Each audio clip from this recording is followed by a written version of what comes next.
Ravindran sir வணக்கம். Ravindran sir, இவ்வளவு காலம் நாங்க கேள்விப்பட்டு இருக்கிறது என்ன அப்படின்னா, கரும்புக்கான தொகையை கொடுக்காம தான் அந்த நிலுவைத் தொகை தான் ஆண்டு கணக்காக இருக்கிறது. சர்க்கரை ஆலைகள் தரல, அதை வாங்கி கொடுப்பதற்கு அரசு எங்களுக்கு உதவி செய்யணும்ட்டு தான் நீங்க கோரிக்கை வைத்து நாங்க பார்த்துருக்கிறோம். முதல் முறையாக இந்த நெல்லுக்கான கொள்முதல் செய்யப்பட்ட நெல்லுக்கான தொகையில பெரிய மோசடி நடந்திருக்கு அப்படிங்கிறது நாங்க இப்பதான் கேள்விப்படுறோம். ஏன்னா இந்த மழையில நனைஞ்சி அறுவடை செய்த நெல்லெல்லாம் பாழாயிடக்கூடாது அப்படிங்கிறதுக்காக தான் நடமாடும் நெல் கொள்முதல் நிலையங்களை எல்லாம் இந்த அரசாங்கம் கொண்டு வந்தது. அப்படி இருந்தும் கூட இந்த நெல் கொள்முதல்ல இந்த மோசடி நடந்திருப்பதற்கு காரணம், டெல்டா மாவட்டங்களை தவிர்த்த இதர மாவட்டங்கள்ல மட்டும் இந்த நெல்லை கொள்முதல் செய்வதற்கான ஒப்பந்தத்தை இந்த தேசிய இந்த நிறுவனத்திற்கு, இந்த சம்பந்தப்பட்ட நுகர்வோர் கூட்டுறவு நிறுவனத்திற்கு வழங்கியதுதான் காரணமா சார்? அனைவருக்கும் வணக்கம். சவுண்ட் வைங்க. தேசிய நுகர்வோர் கூட்டுறவு இணைய கூட்டமைப்பு என்பது மத்திய அரசாங்கத்தினுடைய சுதந்திரம் பெற்ற ஒரு நிறுவனம். சரி. இது 2000 நம்ம ஏற்கனவே நிறைய நெல் கொள்முதல் நிலையங்கள் சிறப்பாக இருந்த வகையில இந்த ஆண்டுதான் முதலாக ஒரு முகவரை நியமித்து NCCF மூலியமாக இவங்க நெல் கொள்முதல் செய்யக்கூடிய நடைமுறையை உருவாக்கி இருக்கிறார். ஆனால் மாண்புமிகு உணவுத்துறை அமைச்சர் அவர்கள் சொல்வது, இந்த அமைப்பின் வாயிலாக நாங்கள் 2014ஆம் ஆண்டு முதல் கொள்முதல் செய்யக்கூடிய நடைமுறை இருக்கிறது, அது சிறப்பாக செயல்படுகிறது, அந்த அடிப்படையில் தான் இந்த ஆண்டு செயல்படுத்திருக்கிறோம் என்று ஒரு தவறான தகவலை பதிவு செய்திருக்கிறார். ஒன்று. இரண்டாவது, நேரடி நெல் கொள்முதல் நிலையங்கள் என்பது அரசாங்கத்தினுடைய கட்டுப்பாட்டில் கூட தமிழ்நாடு நுகர்பொருள் வாணிப கழகத்தின் மூலமாகத்தான் கடந்த ஆண்டு வரை செயல்படுத்திக் கொண்டிருந்தது. இந்த ஆண்டு டெல்டா மாவட்டங்களில் செயல்பட்டு வருகிறது. ஒரு 8 மாவட்டங்களுக்கு மட்டுமே பரிச்சார்த்த முறையில இந்த திட்டத்தை அவர்கள் அனுமதித்திருக்கிறார்கள். அதுல குறிப்பாக அமர்தீர் ஷேக் தாவூத் என்பவற்றை ஒப்படைச்சிருக்காங்க. இதுல உண்மை என்ன அப்படின்னா, இந்த நபர் எந்த ஒரு தகுதியும் இல்லை, முன் அனுபவமும் இல்லை, இவரிடத்துல போதுமான வாகனங்கள் இல்லை, இயக்குவதற்கான அனுபவம் கிடையாது, இவரிடத்துல குடோன் வசதிகள் கிடையாது, கூடாரங்கள் கிடையாது, அனைத்து வகையான உபகரணங்களோ தேவையான கட்டமைப்புகளோ இவரிடத்துல கிடையாது. இவரிடத்துல அதாவது சிறப்பு பெற்ற கடந்த காலங்களில பணியாற்றி அனுபவம் பெற்ற பணியாளர்களும் கூட கிடையாது என்பதுதான் நிதர்சனமான உண்மை. ஆனா இவர் நெல்லு பிடிக்கிறதுக்காக அரசாங்கம் இவருக்கு என்ன செஞ்சது, நீங்க உங்க முகவரா நாங்க நியமித்து நீங்க நெல்லை 8 மாவட்டங்களில் பிடிப்பதற்கான அனுமதியை தருகிறோம், அந்த அனுமதியின் அடிப்படையில நீங்க நெல்லை பிடித்தம் செய்யுங்கள், எந்தெந்த ஆலைகளுக்கு அனுப்பணுமோ அங்க அனுப்புங்க, அங்கேருந்து குடோன்ல அரைச்சி அந்த அரிசியை எங்கெங்க நாங்க அனுப்ப சொல்றோமோ அங்கெல்லாம் நீங்க அனுப்புங்கன்னு கூடுதலான பொறுப்பையும் ஒப்படைச்சாங்க இந்த மாநில அரசாங்கம். சரி. இதற்கு இந்த பணியை செய்வதற்கு எந்த ஆண்டும் இல்லாத, யாருக்கும் இல்லாத சலுகையாக தமிழ்நாடு நுகர்பொருள் வாணிப கழகம் இவருக்கு முன்கூட்டியே 170 கோடி ரூபாயை முன்கூட்டியே வழங்கியதாகவும் ஒரு தகவல் இருக்கிறது. 170 கோடி ரூபாய் சார். 170 கோடியா சார்? ஆமா சார். 170 கோடி ரூபாயை இவருடைய பணிகளுக்காக, இவருடைய தளவாட பொருட்கள் வாங்குவதற்காக, இவர்கள் இந்த இயக்கம் செய்வதற்காக, லாரிகளை வாங்குவதற்காக 107 கோடி ரூபாயை முன்கூட்டியே முன்பணமாக இவருக்கு வழங்கியதாக ஒரு நம்பகத்தகுந்த ஒரு தகவல்கள் எல்லாம் இருந்து கொண்டிருக்கிறது. இப்போ நெல் கொள்முதல் செஞ்சார், இயக்கம் செய்யறதுல தாமதம், இவற்ற போதுமான வாகனங்கள் இல்ல, கொள்முதல் செய்த நெல்லை இயக்கம் செய்ய முடியல. அது மட்டுமல்ல, இவர் கொள்முதல் செய்ய நெல்லுக்கான தொகையும் கொடுக்க முடியல. இப்ப பிரச்சனை என்ன அப்படின்னா, தமிழக அரசு நெல் கொள்முதல் செய்கிற பொழுது இன்றைக்கு இவ்வளவு தொகை தேவைன்னு தன்னுடைய இருப்பிலிருந்து மத்திய அரசு பின்னாடி கேட்டு வாங்கக்கூடிய வகையில நிதியை செலவிடும். ஒவ்வொரு மாதமும் ஒவ்வொரு நாளும் ஒவ்வொரு தொகையை செலவிட்டுக் கொண்டுதான் நெல்லை கொள்முதல் செய்வாங்க. அப்பதான் குறைந்தபட்சம் 2 நாள் முதல் 3 நாட்களுக்குள் விவசாயிகளுக்குள் வங்கி கணக்கில் வரவு வைக்கப்படும். ஆனால் இவர் கிட்டத்தட்ட பல நாட்களாக 40 நாட்களுக்கு மேலாக விவசாயிகளுக்கு பணம் பட்டுவாடா செய்யாமல் நிலுவையில் வைத்திருந்தார். இது மட்டும் இல்ல, இவருக்கு கிடைச்ச இன்னொரு கூடுதல் சலுகை என்ன தெரியுங்களா? இவருக்கு ஒரு குவிண்டாலுக்கு இவர் இந்த நெல்லை கொள்முதல் செய்து அதை இயக்கி ஆலைக்கு அனுப்பி அதை பங்கீடு செய்து அதை அரைத்து திருப்பி அந்த அரிசியாக்கி அரிசியை கொண்டு வந்து வைத்து இந்த அரிசியை விற்பனை செய்கிற பொழுது விற்பனை செய்வதற்கு முன்னதாக வரை இவருக்கு கொடுக்கக்கூடிய இவருடைய செலவின தொகை 22 ரூபாய் 50 பைசா ஒரு கிலோவுக்கு. ஆனால் பொது விநியோகத்திற்கு இவர் கொடுக்கிற பொழுது 34 ரூபாய்க்கு கொடுக்கிறார். இதில் இவருக்கு 1 ரூபாய் 30 பைசா மானியம் அரசாங்கம் கொடுக்கிறது. ஒரு மிகப்பெரிய அதிகார துஷ்பிரயோகம் இந்த திட்டத்தில் செயல்படுத்தப்பட்டிருக்கிறது என்பதுதான் மிகப்பெரிய உண்மை. இது விவசாயிகள் மிகப்பெரிய அளவில் வஞ்சிக்கப்பட்டிருக்கிறார்கள். அது மட்டும் இல்ல, நீங்க ஏற்கனவே நேரடி நெல் கொள்முதல் நிலையங்கள்ல அரசாங்கம் நெல் முதல் செய்ததுல விவசாயிகளுக்கு 40 கிலோ 580 கிராம் வரையும் நெல் எடுக்கலாம்னு உத்தரவு இருக்கு.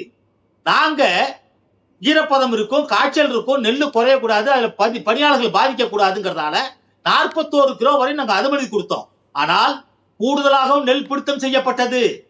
நீங்க தனியார்கிட்ட என்னென்ன செய்யணுமோ அத்தனையும் செஞ்சு விவசாயிகிட்ட பணமும் வாங்கப்பட்டது. இது ஒரு மிகப்பெரிய விவசாயிகள் விரோத செயல்பாடாகவே நாங்கள் பதிவு செய்கிறோம். நீங்க கடந்த காலம் எடுத்துங்க, 2018-19 கிட்டத்தட்ட 3486 கோடியை நம்ம செலவு பண்ணியிருக்கோம் நெல் கொள்முதலுக்கு. 19-20 6130 கோடியை செலவு பண்ணியிருக்கோம், விவசாயிகள் கொடுத்திருக்கோம். 2020-21 8734 கோடியே கொடுத்திருக்கோம். 21-22 8851 கோடி கொடுத்திருக்கோம். 22-23 8533 கோடி கொடுத்திருக்கோம். இந்த வகையில தான் நீலகிரி மாவட்டம், சென்னை நீங்களாக மற்ற அனைத்து மாவட்டங்களிலும் சராசரியாக 8376 கோடி ரூபாய் வீதம் ஆண்டொன்றுக்கு பருவத்தின் அடிப்படையில் நெல் கொள்முதல் செய்வதற்கு மத்திய அரசாங்க நிதியை மாநில அரசு செலவிடுகிறது. அப்போ இந்த தொகையை நீங்க தனியாருக்கு தாரை வார்க்க வேண்டிய அவசியம் என்ன? யார் அவர்? யார் அந்த அமர்தீப் ஷேக் தாவூத்? அவருக்கு இவ்வளவு பெரிய சலுகை அளிக்க வேண்டிய அவசியம் என்ன? சலுகை கொடுத்தீங்களே, இதனால் விவசாயிகளுக்கு என்ன பலன்? விவசாயிகள் துன்பத்தில் துயரத்தில் சிக்கி இருக்கிறார்கள், தொகை கிடைக்காமல் சிக்கலில மாட்டியிருக்கிறார்கள். அந்தந்த மாவட்ட ஆட்சித்தலைவர் மூலமா தான் இந்த உத்தரவு பிறப்பிக்கப்பட்டிருக்கிறது.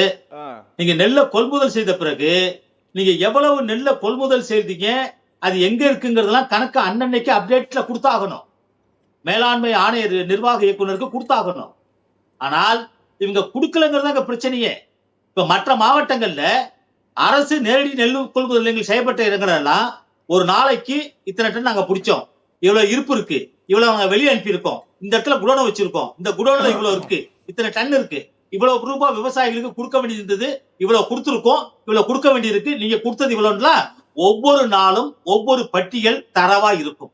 ஆனால் இந்த 8 மாவட்டங்கள்ல இந்த தனியார் முகவர்கள் கொள்முதல் செய்த நெல்லுக்கான கணக்குகள் எங்கேயுமே இல்ல. மேலாண் நிர்வாகத்திற்கும் இது கொடுக்கவே இல்லை. அதனாலதான் பிரச்சனை விஸ்வரூபம் எடுத்தது. விவசாயிகளுக்கு பணம் கொடுக்கல, இவங்க பட்டியல் கொடுக்கல, எந்த தரவுகளும் இல்ல, நெல் எங்க இருக்குன்னு தெரியல. இதுல இன்னொரு பெரிய விஷயம் என்னன்னா, முன்காலங்கள்ல எல்லாம் நெல்லை திறந்த வெளி கிடங்குகள்ல வச்சு அடுக்கி அதை பாதுகாப்பு வச்சு மூடுவாங்க. இப்ப அங்க அரசாங்கம் என்ன உத்தரவு போட்டு, திறந்த வெளி கிடங்குகளே கூடாது, மூடப்பட்ட கிடங்குகள் தான் இருக்கணும், அது தனியார் கிடங்குகளா இருந்தாலும் வாடகை கொடுப்போம், நீங்க அங்கே இருந்துதான் சேமிச்சு வச்சு அங்கே இருந்துதான் நீங்க அரிசி எடுத்துட்டு நெல் எடுத்துட்டு போய் அரைக்கணும், திருப்பி கொண்டாந்து நெல்லை வைக்கணும், எங்க இருந்தாலும் நெல் வந்தாலும் அங்கதான் வைக்கணும் அப்படிங்கிற உத்தரவு போட்டாங்க. இப்ப அந்த அடிப்படையில தான் இது ஒரு மிகப்பெரிய சர்ச்சைக்குரிய பிரச்சனையாகி ஒரு மிகப்பெரிய நிர்வாக சீர்கேடு எழுவதற்கு காரணமாக இருந்தது. ஒண்ணு. ரெண்டாவது, நாம ஒரு மாசத்துக்கு கிட்டத்தட்ட 2,92,994 லட்சம் மெட்ரிக் டன்னை நாம நம்ம அரிசியா கொடுக்கிறோம். இத அந்தியோதயா அன்ன யோஜனா ஸ்கீமுக்கு 57,437 டன் கொடுக்கிறோம், மெட்ரிக் டன் கொடுக்கிறோம். அடுத்தது பிரியாரிட்டி கார்ட்ஸ் அரிசி மட்டுமே வேணுங்கிறவங்களுக்கு 1,35,783 மெட்ரிக் டன் கொடுக்கிறோம். அப்புறம் டைட் ஓவர்ல 99,773 பேர் கொடுக்கிறோம். இதுல அந்த யோஜனாவுக்கு 3 ரூபாய் பிரைஸ் அரிசியுடைய விலை. அடுத்தது பிரியாரிட்டி கார்டுக்கு 3 ரூபாய், இந்த டைட் ஓவருக்காக 8 ரூபாய் 30 பைசா. நீங்க கணக்கு பண்ணீங்கன்னா கிட்டத்தட்ட கார்டுகளுக்கு மட்டும் விநியோகிக்கிறது 1,96,16,1,96,16,93 காடுகள்ல 10,42,711 காடுகள் அரிசி வேண்டான்னு சொன்னதுல 1,74,38,272 லட்சம் டன்னை நம்ம மெட்ரிக் டன் நம்ம அரிசி கொடுத்துட்டு இருக்கோம். அப்போ இந்த முகவருக்கு 22 ரூபா 50 பைசா அளவுல நீங்க அரிசியை நெல்லை வாங்குங்கன்னு சொல்லி 34 ரூபா நம்ம அரிசியை நம்ம அரசாங்கம் வாங்குதுன்னா 11 ரூபாய் 50 பைசா இவருக்கு நிகர லாபம். சரி, இப்போ நீங்க இவ்வளவு அரிசியை வாங்குறீங்களே, இவர்கிட்ட வாங்க வேண்டிய அவசியம். இந்த நஷ்டம் யாருக்கு போகுது? இந்த நஷ்டம் அரசாங்கம் தானே ஏற்படுது. கடந்த காலங்களில் அரசாங்கம் தானே செஞ்சுது. இதுல பிரச்சனை என்ன அப்படின்னா, அரசாங்கத்துடைய கட்டுப்பாடு இருக்கக்கூடியது 22 மாடர்ன் ரைஸ் மில்கள், 22 ரைஸ் மில்கள் அரசாங்கத்தில் இருக்கு. ஆனா இது மாதிரி அரிசிகள் அதிகமா வருது. சென்னையும் நீலகிரி மாவட்டம் நீங்களாக மற்ற மாவட்டங்கள்ல நெல்லை கொள்முதல் செஞ்சு உடனே அரிசி ஆக்கணுங்கிறதால இவங்க என்ன பண்ணாங்க, கிட்டத்தட்ட ஒரு 400-200 அரிசி ஆலைகள் இருந்த நிலையில இருந்து 600 அரிசி ஆலைகள் ஒப்பந்தம் போட்டு அந்த அரிசி ஆலைகளுக்கு அரிசியை நெல்லை கொடுத்து அங்கேருந்து அரிசியை வாங்கினாங்க. ஆனா கடந்த காலங்கள்ல என்னாச்சு, 2-3 ஆண்டுகள்ல நீங்க நெல்லை கொடுப்பாங்க, அரிசி ஆலைகள் அரவை செய்யும், அரைச்ச அரிசியை அவங்க பாதுகாப்பு வச்சிருந்து யாருக்கு அரசாங்கம் கொடுக்க சொல்லுதோ அவங்களுக்கு கொடுப்பாங்க. ஆனால் இப்ப இந்த ஒட்டுமொத்த பொறுப்பையும் இந்த முகவர் எடுத்துக்கொண்டார். இந்த முகவர் வசம் ஒப்படைக்கப்பட்டு விட்டது. ஆனால் இவர் எங்க இருந்து அரிசி வச்சிருக்காரு, எங்க அரைச்சாரு, எவ்வளவு அரைச்சாருங்கிற கணக்கு இதுவரை அவங்கள்ட்டே இல்லை. Okay okay okay okay okay இதுதான் ஒரு மிகப்பெரிய விசித்திரமான புரியாத எங்களுக்கெல்லாம். Okay okay sir. இப்போ அரசாங்கம் ஒப்பந்தம் போட்டது அப்படின்னா இந்த தேசிய மத்திய அரசாங்கத்தினுடைய நிறுவனத்துக்கிட்ட தான் போட்டிருக்கிறாங்க, சரிங்களா? இப்ப அரசாங்கம் தேசிய நுகர்வோர் கூட்டுறவு இணையத்துக்கிட்ட கேள்வி கேட்கணுமா, இல்ல தமிழ்நாடு அரிசி உற்பத்தியாளர் கூட்டமைப்பு கிட்ட கேள்வி கேட்கணுமா? நீங்க தனியார் அரிசி ஆலை உற்பத்தி கூட்டுறவு தான் கேள்வி கேட்கணும். அவங்க தான் ஒப்பந்ததாரர், யாருக்கு? அவங்க தான் முகவர். யார்? அரசாங்கம் கூட்டுறவு, அந்த தமிழ்நாடு தேசிய நுகர்வோர் கூட்டுறவு கூட்டமைப்பு தான் நீங்க கேட்கணும். உங்கள்ட்ட தான் ஒப்படைச்சிருக்கோம், உங்களுக்கு தான் பணம் கொடுத்திருக்கோம், நீங்க அரிசி கொள்முதல் செய்வது உங்களுக்கு தான் ஒப்புதல் கொடுத்திருக்கு, மாவட்ட ஆட்சியர் உத்தரவு உங்களுக்கு தான் கொடுத்திருக்கு அப்படிங்கறது அரசாங்கம் தான் கேட்கணும். ஒண்ணும் இல்ல, சவுத் ஜோன்ல அந்த நிர்வாகம் எங்க இருக்கு? பெங்களூர்ல இருக்கு, சென்னையில இருக்கு, கொச்சியில இருக்கு, ஹைதராபாத், விசாகப்பட்டினத்துல இருக்கு. நீங்க பிரான்ச் ஆபீஸ் எடுத்தா சென்னை தான். சென்னையில பதிவு பண்ணா யார் வேணாலும் எடுத்துக்கலாம். அது அரசாங்கத்தோட அனுசரணை வேணும், அரசாங்கத்தோட அரவணைப்பு இருக்கிறவங்க தான் அதை செய்ய முடியும்.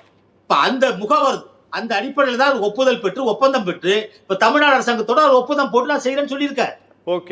ஆனால் இவர் செய்வதற்கு ஒப்பந்தம் போடுவதற்கு முன்னதாக இவர் தகுதியானவரா என்பதை சரிபார்த்திருக்க வேண்டுமா வேண்டாமா? Okay okay okay okay. நீங்க எத்தனை லாரி வச்சிருக்கீங்க, எத்தனை இட மிஷின் வச்சிருக்கீங்க, எத்தனை பணியாளர் வச்சிருக்கீங்க, எத்தனை மாவட்டத்தில் உங்களால செய்ய முடியும், எவ்வளவு குடோன் வச்சிருக்கீங்க, எத்தனை இடத்துல நீங்க வாடகை வைக்கிறதுக்காக கொடுக்கறதுக்கான இடத்தை தேர்வு பண்ணிருக்கீங்க, அதுல பாதுகாப்பு சாதனங்கள் வச்சிருக்கீங்களா, தார்பாய் எல்லாம் வச்சிருக்கீங்களா, இதெல்லாம் கேட்கணுமா வேண்டாமா? இந்த கேள்வி கேட்காமல் தகுதியே இல்ல நபருக்கு எப்படி நீங்க கொடுத்தீங்க? Okay sir, okay okay okay. இந்த தேசிய நுகர்வோர் கூட்டுறவு இணையத்துல உத்தரப்பிரதேசம் இருக்கு, உத்தரப்பிரதேசத்துல ஆரம்பிச்சாங்க, மகாராஷ்டிராவில் ஆரம்பிச்சாங்க, குஜராத்ல ஆரம்பிச்சாங்க, பஞ்சாப்ல ஆரம்பிக்க விடல விவசாயிகள். ஆனா தமிழ்நாட்டை பொறுத்தளவு இதுதான் முதல் முறை. இதுக்கு முன்னர் இது போல எந்த ஒரு முகவரியும் நியமிக்கவில்லை. காரணம் என்ன அப்படின்னா 2006 அறிமுகப்படுத்தப்பட்ட உழவர் உற்பத்தியாளர் நிறுவனங்கள் தான் சிறப்பாக செயல்பாட்டில் இருந்து அதிலிருந்து அவங்க வளர்ச்சி பெற்றுத்தான் இந்த மாதிரி நுகர்வோர் கூட்டுறவு இணையத்துல இணைய முடியும். ஆனால் தமிழ்நாட்டில் இருக்கக்கூடிய அமைப்புகள் எது சிறப்பான அமைப்பா இல்ல. நிறைய அளவுல விவசாயிகள் இன்சென்டிவ் கொடுக்கல. அவங்க ஏற்கனவே அவங்க நிறைய பிரச்சனைல இருக்காங்க, கஷ்டத்துல இருக்காங்க, கடன்ல இருக்காங்க, வாங்கிய கடனை சிறப்பாக கட்டி கூட கொடுக்க முடியல. அந்த நிலையில இவர் அல்லாத ஒரு முகவரை இவர்கள் நியமித்து அரசு ஒரு மிகப்பெரிய தவறை முன்னுதாரணத்தை உருவாக்கி இருக்கிறது. இது விவசாயிகள் மிகப்பெரிய பாதித்திருக்கிறார்கள். இனி வரும் காலங்களிலே இது போன்ற தனியார் மூலமாக தனியார் முகவரை நியமித்து அவர்கள் மூலமாக நீங்கள் கொள்முதல் செய்வதை அனுமதிக்க கூடாது என்பதுதான் எங்களுடைய வேண்டுகோள். Okay okay okay okay okay sir, ரொம்ப நன்றி சார். என்ன சார் சொல்லுங்க சார், ரவீந்திரன் சார் சொல்லுங்க. அதாவது இந்த 8 மாவட்டங்கள்ல இந்த திட்டத்தை செயல்படுத்துவதற்காக பரிச்சார்த்த முறையில் இருந்தாலும் கூட இது துவக்க காலகட்டத்திலே மிகப்பெரிய தோல்வியை சந்தித்திருக்கிறது, வெற்றி அடையவில்லை. எதிர்காலத்தில் இந்த திட்டத்தை செயல்படுத்தக்கூடாது, அதுதான் வேண்டுகோள். ஓகே சார், எதிர்காலத்திலும் திட்டம் செயல்படுத்த முடியாது, இது வெற்றி பெறாது. Okay sir, okay.